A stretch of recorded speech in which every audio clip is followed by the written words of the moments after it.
I built my air exchanger with the idea of keeping vibration and noise from transferring through the walls. What I found is that most of the noise from the fans actually travels through the duct itself. There is a high frequency hum that the fan motors give off, but I can dampen that later on.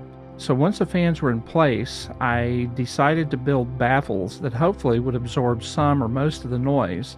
From the beginning, I realized that the fans would probably have to be on when I'm not recording, but that shouldn't be a problem as long as I had a way to actually exchange the air inside the room so that it didn't get stale.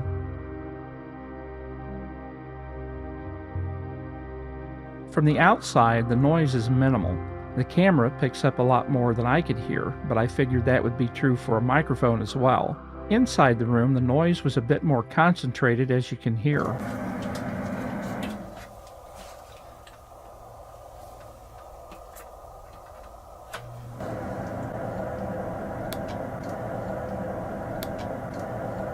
The additional noise in the background is from my window air conditioner, and here I have the door open so you can get an idea of the noise level from the duct as I switch the fans off and on.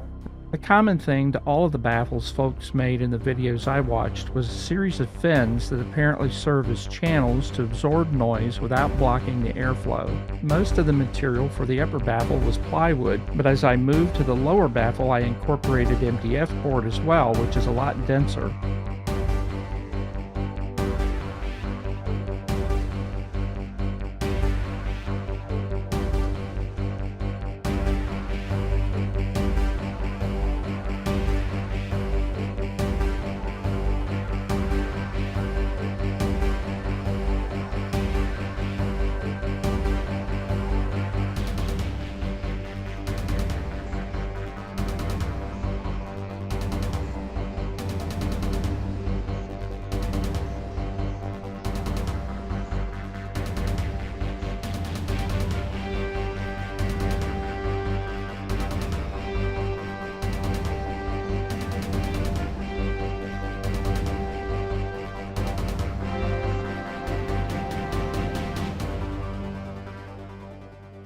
I designed the upper and lower baffles to be taken apart later or even removed if I need to. I'm pretty sure that as time goes on, I'm probably going to want to change some things or maybe make some improvements to the design that's here. So I want to be able to actually disassemble those or even remove them and then replace them.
And the area at the side, above and below, is about 4 feet, so I used as much of that length as possible. I didn't want the exhaust or intake to be near where the mic will eventually be, in the event that I do run the fans while recording, providing I can eventually get the noise level down low enough. My Shure SM7B, I'm thinking, may not pick up the noise from the ductwork, even if there's some of it there. So I'm going to have to do some tests with all that later on. Not being an audio engineer and not really knowing what I was doing, I pretty much copied what I've seen other people do. I lined the baffles with foam in the back, and that's the 1/2 inch craft foam. And later on, you can see that I do that in the front as well.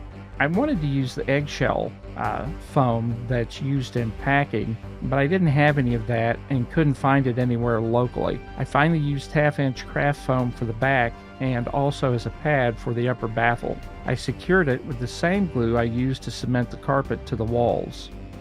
I bought a cheap floor runner, which was a thin, light textured carpet, and I used that to cover the individual baffles inside the frame.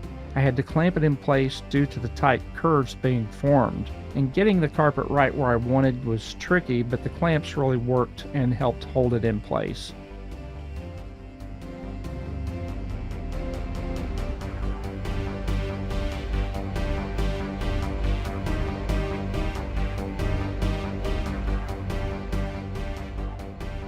The lower baffle provides the intake. Warm air, of course, rises, and the upper baffle then is going to draw it out. So one of the questions that I had was whether I had the fins too tight in the frame and whether they're going to be effective as far as reducing noise while still allowing the air to flow. So those things all still have to be tested, and I won't really know that until I get the room done.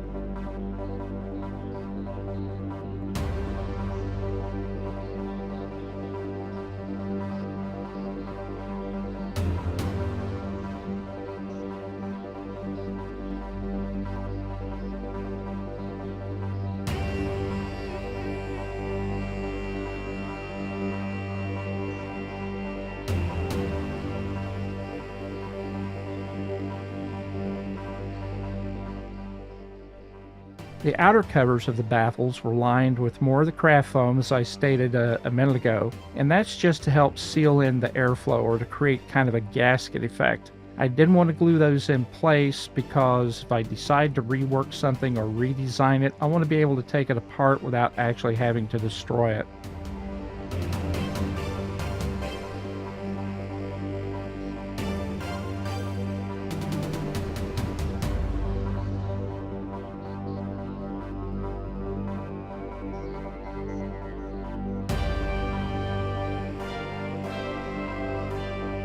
The area that lets most of the outside noise in was the door. I bought a composite door that has a better rating than solid core wood doors. So I used scrap plywood to create a frame around the inside of the door, and I had to check to make sure that the door would actually open and close.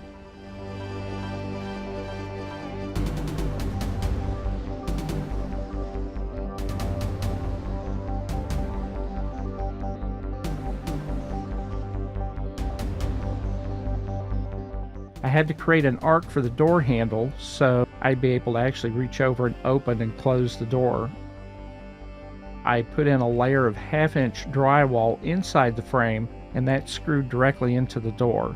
A second layer of drywall then goes over the first layer, and it also covers the outer perimeter of the inner frame. Once I had that done, I did a test fit for the carpet. I had to apply a layer of the carpet glue after cutting and doing a test fit for the carpet pieces, and I was getting better, so I didn't have the carpet glue all over me when I did this one. Once the pieces were cut and the glue was up, the carpet went up quickly. It fit well around the door handle. I had to do some minor trimming, but that was all that was needed in order to get it to contour and fit around the handle. So I tested the door. I'm able to open and close it, able to use the door handle, and the sound levels weren't eliminated, but they were significantly reduced. So finally, the next step now is to move on to the interior. I can start finishing that off, getting my equipment in there, and hopefully it will be ready to use very, very shortly.